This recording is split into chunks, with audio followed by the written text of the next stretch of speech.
பெறுகின்ற பிள்ளைக்கு தானே பசி என்று பரியோடு பாலூட்ட வருவாள்.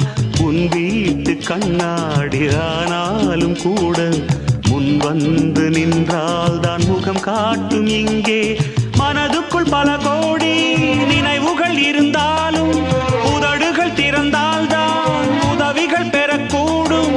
கோழைக்கு காதல் என்ன, ஊமைக்கு பாடல் என்ன? ஓ